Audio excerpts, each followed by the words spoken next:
নমস্কার, কেমন আছেন সবাই? শ্রেয়ার গৃহকোণে আপনাদের সকলকে স্বাগত জানাই। এই ভিডিওটা বেশ অনেক দিন আগে, বেশ 2 মাস আগে যখন আমি রায়গঞ্জে গিয়েছিলাম ফেব্রুয়ারি মাসে, তখন আমরা গিয়েছিলাম রায়গঞ্জ ফরেস্টে। রায়গঞ্জ যার কারণে বিখ্যাত সেই কারণেই আমাদের রায়গঞ্জের গর্ব, এবং এটা এশিয়ার বৃহত্তম ফরেস্টের মধ্যে এটা দ্বিতীয় বৃহত্তম ফরেস্ট আমাদের রায়গঞ্জে। আপনারা হয়তো এই পক্ষী নিবাসের জন্যই আমাদের রায়গঞ্জ কিন্তু ভীষণভাবে বিখ্যাত। আমরা ভিতরে চলে এসেছি, আর আমরা ওই পাশ থেকে গেট, তারপরে ব্রিজটা ক্রস করে আমরা ভিতরে এসেছি। আমরা যখন গিয়েছিলাম তখন কিন্তু টিকিট ফ্রি ছিল। জানি না কী কারণে টিকিট ফ্রি ছিল, আমি অনেক দিন বাদে গেলাম। আমি এর আগে 7 বছর 8 বছর আগে গিয়েছিলাম, তখন কিন্তু 50 টাকা করে টিকিট ছিল। তবে লাস্ট টাইম আমি যখন গেলাম কিন্তু আমাদের টিকিট লাগেনি।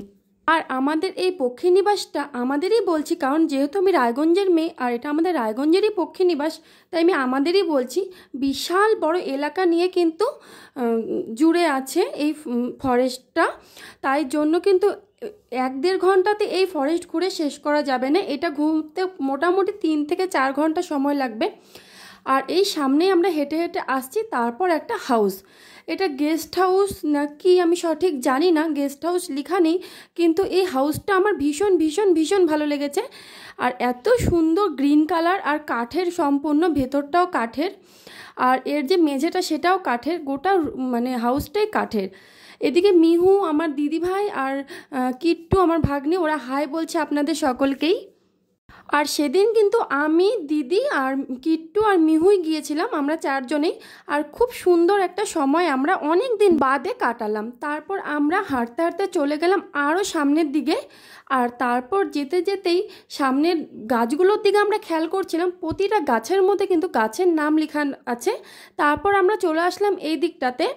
এখানে আছে কিন্তু ক্যামেরা মানে অন রাখা যাবে না, তবুও আমি কিছুটা চুরি করে ভিডিও করেছি, কিন্তু সম্পূর্ণ আমি করতে পারিনি ভিডিওটা।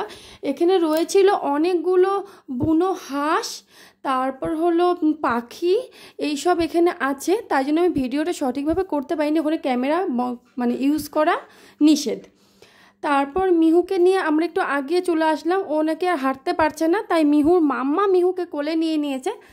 আর এই যে এই গাছগুলোর মধ্যে কিন্তু উঁচুতে উঁচুতেও সাপ উঠে থাকে, এখানে বিভিন্ন ধরনের বিষধর সাপও কিন্তু আছে, তবে আমাদের নজরে কিন্তু একটা সাপও পড়েনি। যাই হোক, ভালো হয়েছে পড়েনি, কারণ আমি ভীষণ ভীষণ ভীষণ ভয় পাই সাপে। আমরা গিয়েছিলাম এটা ফেব্রুয়ারি মাসে, কিন্তু এখন হলো মে মাসের আজকে 17 তারিখ। আমি ভয়েসটা আজকে দিচ্ছি, সময়ের অভাবে ভয়েসটা দেওয়াই হয় না, আর ভিডিওটা এডিটও করতে পারছি না, এতটাই বিজিতে আজকেই দিলাম। আর এখানে কিন্তু চন্দন কাঠ থেকে শুরু করে অনেক মানে বিখ্যাত বিখ্যাত গাছও আছে এখানে।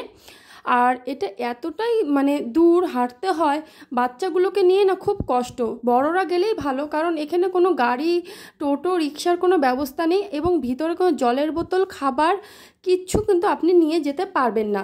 আর এই দেখুন, এইগুলো আবার কি, অনেকটা হরিণের মতনই দেখতে, তবে কিন্তু হরিণ নেই, নয়, এটা লেখা আছে খচ্চর, জানি না এটা কি প্রাণী, যে নামটা লেখা আছে আমি এটাই বললাম, আমার জানা ছিল না এটা। তবে কিন্তু এই ফরেস্টের আগে আমি যখন 2-1 বার গিয়েছি, তখন বিভিন্ন রকমের পাখি, বিভিন্ন রকমের আমাদের মানে পশু অনেক কিছু ছিল, তবে এইবার যখন গিয়েছি সেরকম কিছুই ছিল না।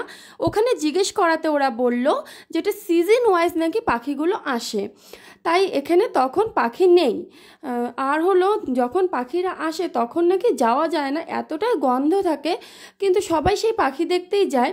আর ওখানে একটা এক্সট্রা রুমও আছে, সেখানে অনেক অ্যাকোরিয়াম আছে, সেখানে বিভিন্ন ধরনের সাপ, মাছ এইগুলো রাখা আছে। তারপর আমরা কিছু ফটো, সেলফি তুলে নিলাম। আর ওখানে একটা বসারও জায়গা আছে, ওখানে মিহু, আমি, দিদিভাই সবাই আমরা বসে কিন্তু একটু জিরিয়ে নিলাম, কারণ এতটা দূর হাঁটতে হয়, বাচ্চাগুলোর একদম পা ব্যথা হয়ে গেছে। বাচ্চাদেরকে নিয়ে এসেছি জন্য আমরা কিন্তু পুরো ফরেস্টটা ঘুরে দেখতে পারিনি। তারপর এখানে লেখা আছে আই লাভ কুলিক, এই ফরেস্টটার নাম হলো কুলিক ফরেস্ট। আর আমাদের রায়গঞ্জের উপর দিয়ে যেই নদীটা গিয়েছে সেটাও কিন্তু কুলিক নদী, আর কুলিক নদীর ধারেই আমাদের এই ফরেস্ট, তাই জন্য ফরেস্টটার নামও কুলিক ফরেস্ট, মানে কুলিক পক্ষী নিবাস। তবে আমি যখন 8 বছর আগে গিয়েছিলাম তখন কিন্তু এই সেলফি জোনটা ছিল না, এখন এটা আমি নতুন দেখলাম। তারপর আমরাও সবাই এখানে একটু সেলফি তুলে নিলাম। আর কোথাও যখন গিয়েছি ফটো হবে না সেটা তো হয় না, ফটো তুলতে হবে, ফেসবুকে পোস্ট করতে হবে, এটাই তো আজকালকার দিনে নিয়ম হয়ে দাঁড়িয়েছে। আমরা যখন ছোট ছিলাম এই সব বিষয়গুলো কিন্তু এত ইম্পর্টেন্ট ছিল না। যাই হোক, এই জায়গাটা এক এক করে আমরা সবাই ফটো তুলে নিলাম, তারপর চলে গেলাম ওই উপরে 3তলাটাতে। ওইখান থেকেও কিন্তু অনেকটাই ফরেস্টটা দেখা যায়, তবে পুরোটা দেখা যায় না। মিহুকে কোলে নিয়ে উঠলাম, কারণ মিহু ভীষণ টায়ার্ড হয়ে গেছে, ছোট বেবি তো, ও হাঁটতে পারে না বেশি, তাও তবুও যে ও গিয়েছে এটাই আমি ধন্য। কিট্টু তো টায়ার্ড হয়ে বসে পড়েছে। তারপর এখান থেকে ভিউটা খালি জাস্ট দেখো, ওয়াও, জাস্ট ওয়াও। ওই যে পাশে ওটা কিন্তু আমাদের নদী, আমাদের রায়গঞ্জের উপর দিয়ে যে নদী বয়ে গিয়েছে কুলিক নদী, সেটাই। আর এখান থেকে ওই কুলিক নদীর ভিউটা এত অসাধারণ লাগছে, মানে কি বলবো, বলে বোঝানো যাবে না। তারপর এখানেও কিছু ফটো তুলে নিলাম। তারপর আমরা বেশিক্ষণ এখানে সময় আর দেরি করিনি, তারপর আমরা চলে গেছিলাম কিন্তু নিচের দিকটাতেই। তবে ওখান থেকে প্রকৃতির যে একটা ভিউ এত সুন্দর লাগছিল, সত্যি কথা বলতে আমার নামতে মনই চাচ্ছিল না। একদম অসাধারণ একটা ভিউ। আর ওখানে একদম নিজের মতনভাবে একান্তভাবে যদি কেউ একা থাকে, সত্যি তার মনে অনেক শান্তি মিলবে। দেখুন কি সুন্দর, এত সুন্দর একটা পরিবেশ। যাই হোক, তারপর বাইরে এসে নিচে নেমে কিছুটা আমি ভিডিও বানিয়ে নিলাম, রিলস। সেই রিলসটা আমি পোস্টও করে দিয়েছি। আমি এর আগে ইউটিউবে করেছি এবং ইনস্টাগ্রামেও এই রিলসটা আমি পোস্ট করেছি। তারপর আমরা হাঁটতে হাঁটতে আরও কিছুটা দূর গেলাম। তারপর মিহু বলছে ওর নাকি খিদা পেয়ে গিয়েছে, ও নাকি খাবে। আর সত্যি কথাই, বাচ্চাটাকে আমি সেইভাবে কিছু খাইয়ে আনিনি, ও খেতে চাচ্ছিল না। তারপর জলও এখানে এন্ট্রি নেই, তো বাচ্চাটার জল পিপাসাও পেয়ে গেছে, তাই জন্য আমরা আর বেশি দেরি করতে পাইনি, আমরা ওখান থেকে রিটার্ন নিলাম। তবে নেক্সট টাইমে যখন কখনো যাব, অবশ্যই চেষ্টা করব পুরো ফরেস্টটা ঘোরার। তো মিহুর বাবা বলেছে যে আমরা যাব আর একদিন, তো ওই পাশগুলো একদমই ঘোরা হয়নি। আমরা বাচ্চা দিচ্ছি ওদেরকে সঙ্গে করে, তার জন্য কিন্তু পুরো ফরেস্টটা আর ঘুরলাম না। যাই হোক, ওদের জন্যই আনা, ওদেরকে একটু ঘোরানোর জন্য। তবে দুর্ভাগ্যবশত আমরা কোনো পাখি দেখতে পাইনি, তাই মিহুকে আর কিট্টুকেও দেখানো হলো না। তবে নেক্সট টাইমে ওদেরকেও নিয়ে আসবো, যখন পাখি থাকবে এখানে চেষ্টা করব। এখন কিন্তু আমরা আবার সেই ওই যে হাউসটার সামনে দিয়ে যাচ্ছি, আর এই রাস্তা দিয়ে আমরা রিটার্ন নিলাম। আমরা কিন্তু ফরেস্টের একদিকটা ঘুরেছি, পুরো ফরেস্টটা আমরা একদমই ঘোরার সময় পেলাম না, তবে আশা করছি পরে অবশ্যই ঘুরবো। তবে ভিডিওটা আমি আজকে এখানেই শেষ করছি। যদি আমার ভিডিওটা ভালো লেগে থাকে, অবশ্যই একটা লাইক আর কমেন্টের মাধ্যমে জানাবেন কেমন লাগলো।